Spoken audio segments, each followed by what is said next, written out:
Hello friends, welcome to our channel एक BL world. सबका इस चैनल पे स्वागत है। तो मैं आपसे माफ़ी मांगूंगी, पिछले कई दिनों से मैं वीडियो अपलोड नहीं कर पाई कि मेरी तबीयत बहुत ख़राब हो रही थी। इसका असर आपको मेरी आवाज़ पे भी दिखेगा। काफ़ी टफ था। तो जैसे ही मैं बेहतर फील कर रही हूँ तो मैंने कहा मैं अपनी वीडियो अपलोड करती हूँ। मैं थोड़ा पीछे से स्टार्ट करूँगी ताकि आप लोग पीछे से कनेक्ट कर पाए स्टोरी को। फर्स्ट एपिसोड में हमने देखा था विंग वांग जी का एक दूसरे के साथ इंट्रोडक्शन हो चुका है स्टोरी में। अंतिम स्टार्ट हो चुकी है। विंग और वांग जी अंकल के चैम्बर में है और वांग जी से बहुत नाराज है। विंग कहता है जी वुजुन ये निहायत ही खड़ूस इंसान है। मैंने यहाँ एंट्री करने की कोशिश की, मेरा कार्ड इनविटेशन कार्ड छूट गया था, उन्होंने मुझे अंदर आने नहीं दिया। आपको तो पता है कि गुसु की शराब इतनी प्यारी है, मैं उसे ले आया, वो भी इन्होंने पीने नहीं दिया। मेरे मुंह पर साइलेंसिंग चार्म लगा दिया। वांग जी बस साइड में खड़ा होता है और कुछ नहीं बोल रहा होता है। तभी जेबुजुन कहते हैं किंग तुम वांग जी को दोष नहीं दे सकते क्योंकि तुमने हमारे क्लाइंट के बहुत सारे नियम को तोड़ा है। वांग जी ने तो तुम्हारी सिस्टर के लिए हमसे उल्टा परमिशन मांगी और उन सबको क्लाइंट के अंदर लेकर आया। खुश हो जाता है, कहता है सच में ये वो लेकर के आए हैं उन लोगों को। जेबुजुन कहते हैं हाँ। विंग अब मेरी तरफ चला रहा था, कहता है जितने आप खड़ूस दिखते हो उतने खड़ूस हो नहीं।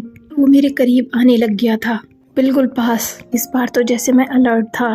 उसके कदम जैसे जैसे मेरी तरफ बढ़ रहे थे, कदम पीछे पीछे हट रहे थे, पर मेरी आंखें उसके स्माइल से नहीं हट पा रही थी। उसकी स्माइल सच में बहुत खूबसूरत है। फिर मैंने अपने आप को कहा मैं ये क्या कह रहा हूँ, और अपने आप को पीछे करता हूँ। बुजुन कहते हैं ठीक है विंग, अब तुम्हें सजा तो मिल ही चुकी है। 300 टाइम तुम्हें हमारे सारे रूल्स को लिखना होगा। अभी के लिए तुम जाकर सो जाओ। तभी विंग ने उस इंसान को देखा जो वहाँ मरा पड़ा था, इसे मैं दोपहर में उसके सामने लेकर आया था। विंग कहता है ये तो जगह था, अभी से क्या हो गया, क्या ये मर गया है? सब सरप्राइज रह गए। ब्रदर ने पूछा तुम्हें कैसे पता ये मरा है या जिंदा? कहता है दोपहर में तो ये जिंदा था, पर अभी इसे देखकर लगता है कि ये मर चुका है। फिर उसने बताया ये कुछ इस तरीके का है, इसकी आत्मा ली गई है, ये कठपुतली है। हम सब सरप्राइज थे, उसने पहली बार देखा था, पर हम सब जो सोच रहे थे इन्वेस्टिगेशन के बाद उसने बस एक बार देख करके ही इस बात का पता लगा लिया। इससे पता चलता है विंग काफी इंटेलिजेंट है। ब्रदर ने उसे कहा इसकी बातें किसी को मत बताना। विंग कहता है भूत लेकर नहीं जेबुजुन, मैं ये बातें किसी को नहीं बताऊंगा, मेरे पास अपने तक ही रखूंगा। तो मैंने और वो चला पूछा, गया। ब्रदर अब क्या करना है? ब्रदर ने कहा अच्छी तरह छानबीन करनी है। फिर थोड़ा रुककर उन्होंने कहा पिताजी के बाद तुम बहुत जल्दी बड़े हो गए हो, मुझे लगता है मैं तुम्हारे साथ कुछ ज्यादा ही सख्त हो गया। फिर मैंने कहा नहीं ब्रदर, आपके ऊपर कुछ ज्यादा ही जिम्मेवारी थी, मैं बस आपका हाथ पकड़ना चाहता था।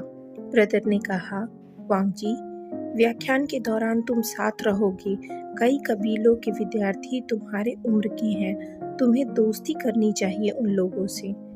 फिर कहा विंग अच्छा है, कभी कभी उसकी जुबान कुछ ज्यादा ही चलती है, लेकिन वो होशियार है, जिंदा दिल है।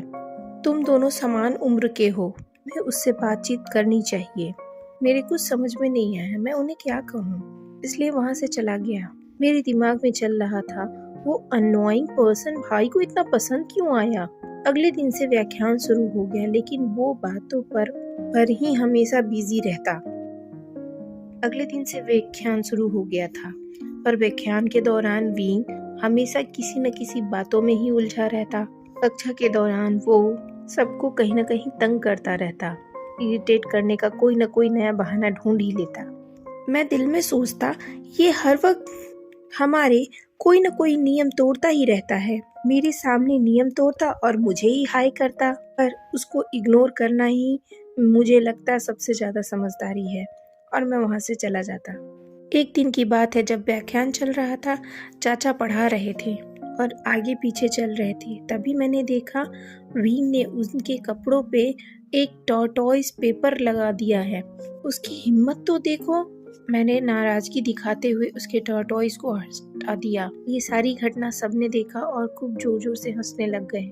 उसने सबके नाक में दम कर रखा था। एक दिन व्याख्यान के दौरान उसने पेपर तालिस्मान बनाया, मुझे तंग करने के लिए भेज दिया, पर चाचा ने तभी देख लिया। उसे डर नहीं लग रहा था, वो तब भी हंसे जा रहा था। इस वजह से चाचा जी और भी ज्यादा नाराज हो गए।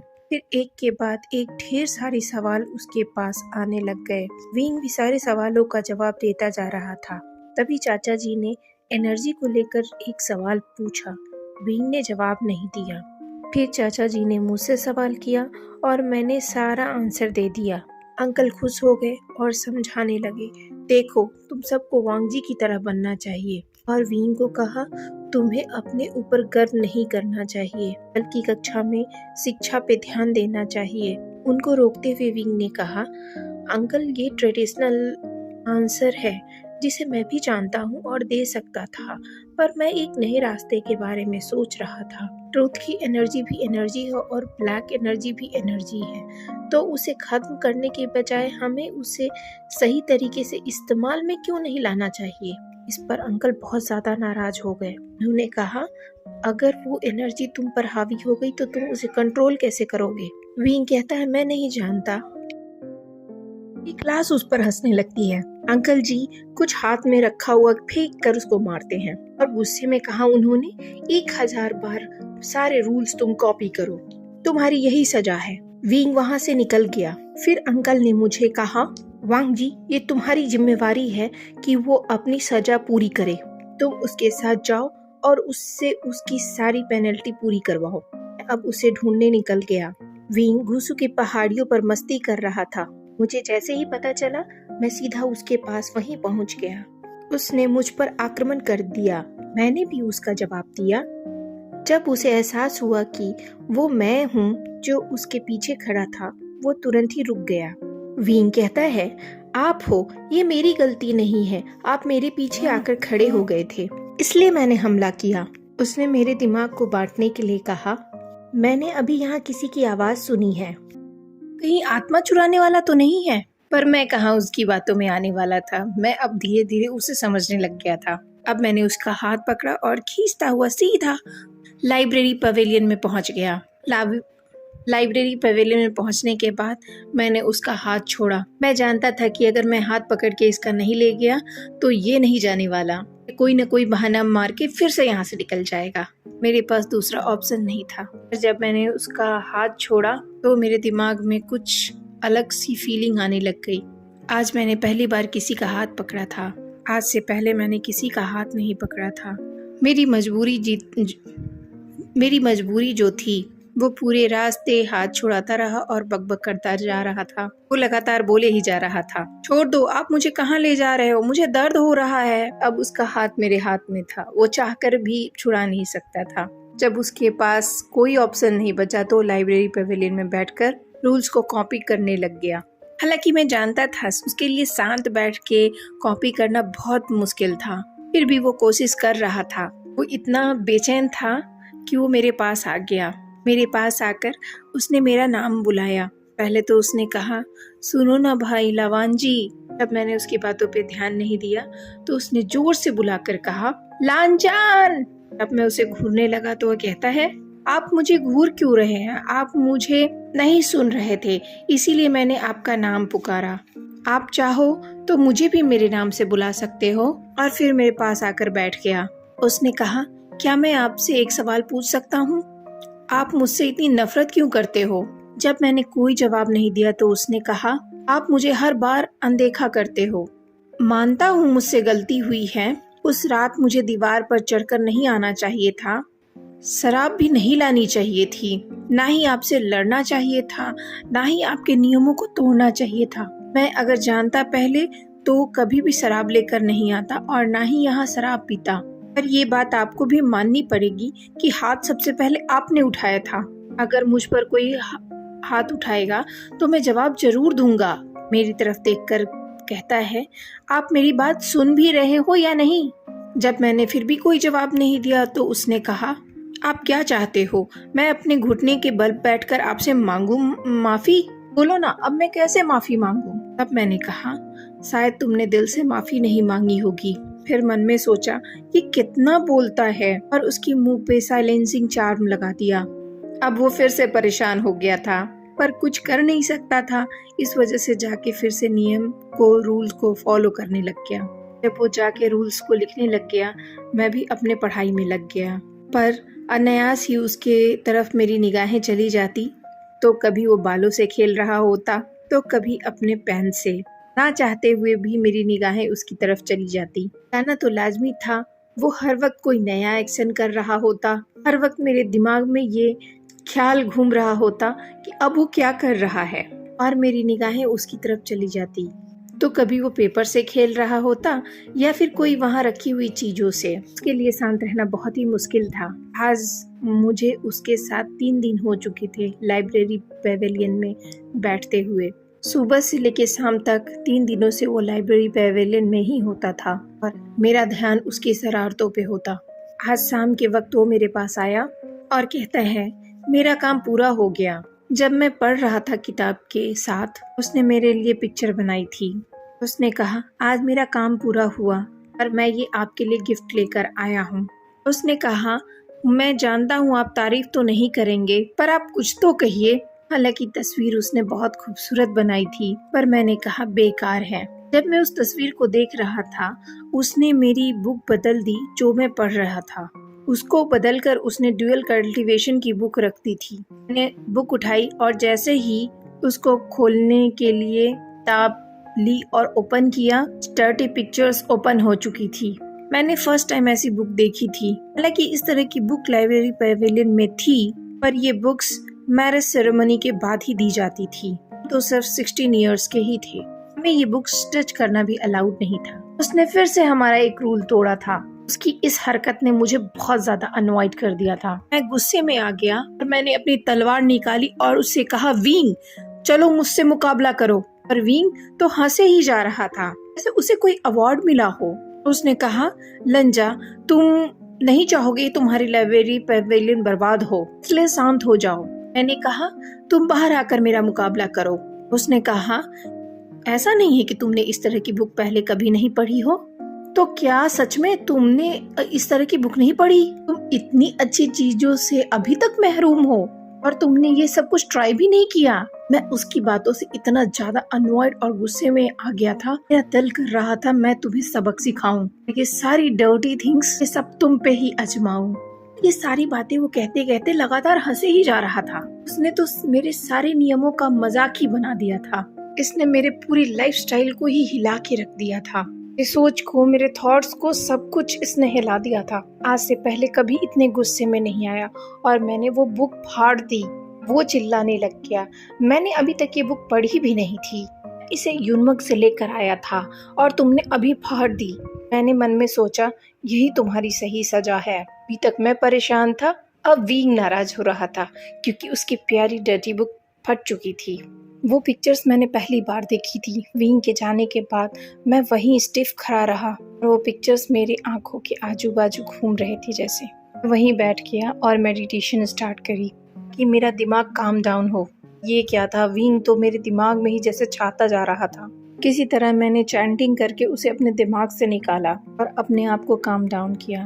अगले दिन क्लासेस अटेंड करने के बाद मैं फिर से लाइब्रेरी पेवेलियन में आया।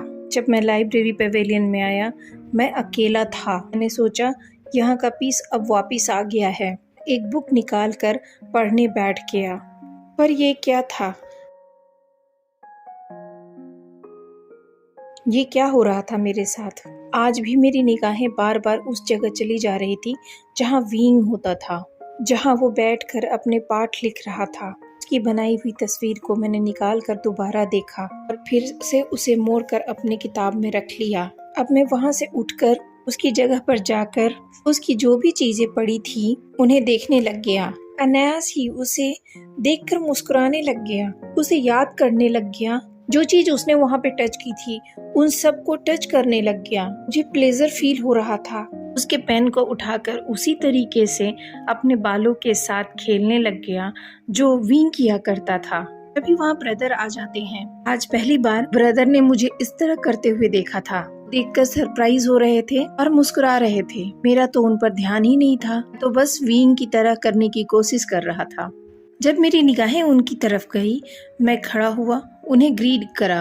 उन्होंने कहा, तुम पर विंग का असर होने लग गया है। मैंने कहा, ब्रदर वो अननोइंग है, मैं तो बस बिखरी हुई चीजें समेट रहा था। उन्होंने कहा, ये कुछ पेपर लेकर आया हूँ, देखकर चेक कर लेना, और चले गए। फिर मैंने अपने आप के बारे में सोचा, मैं ये क्या कर रहा था। मैंने सोचा ये पता नहीं कैसा इंसान है जो मेरा ध्यान अपनी तरफ खींच रहा है, यहाँ नहीं है फिर भी मैं उसके बारे में सोच रहा हूँ। और फिर मैं अपने आप को फोकस कर अपने काम में लग गया जो ब्रदर ने दिया था।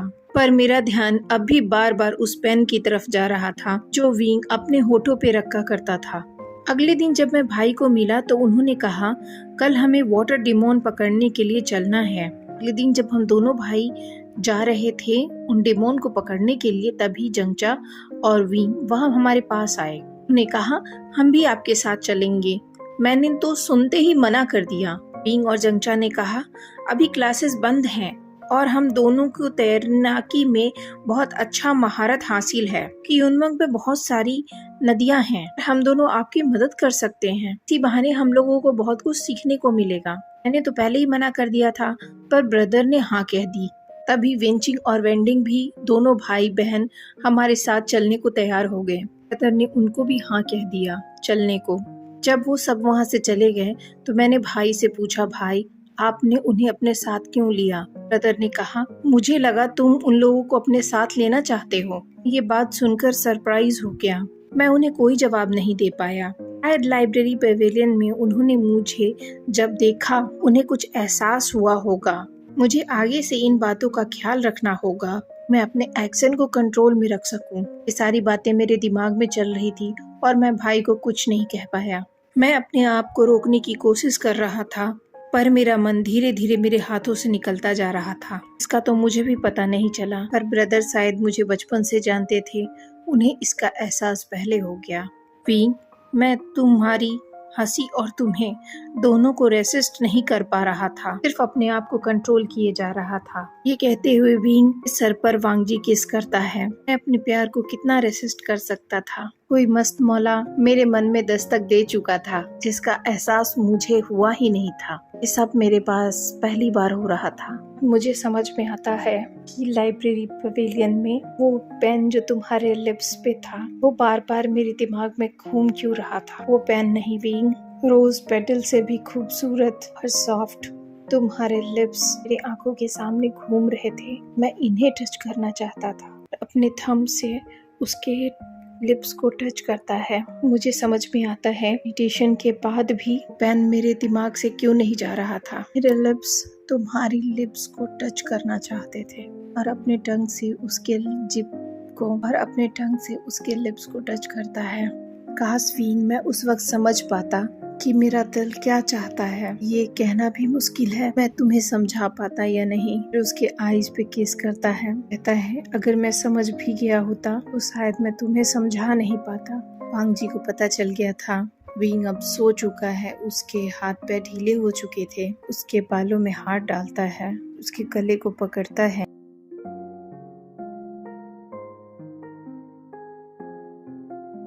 आराम से उसे सुलाता है। वांगजी कहता है विंग जल्दी से याद करो मैं कौन हूँ, तुम्हें क्या चाहिए।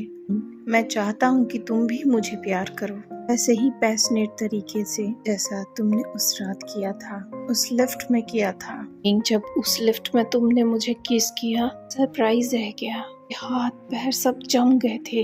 तो बरसों से तुम्हारा इंतजार कर रहा था। और क्या तुम भी मेरे साथ ये सब कुछ करना चाहते थे? वो इस बात को लेके कंफ्यूज था। तुमने जब छुआ सब कुछ भूल गया था। तुमने इतनी जोर से मुझे किस किया, मैं उसके बाद कुछ भी नहीं सोचना चाहता था। चलो फ्रेंड, फिर कल मिलते हैं की स्टोरी के साथ। की स्टोरी में आपको मजा आने वाला है। Bye bye, sayonara.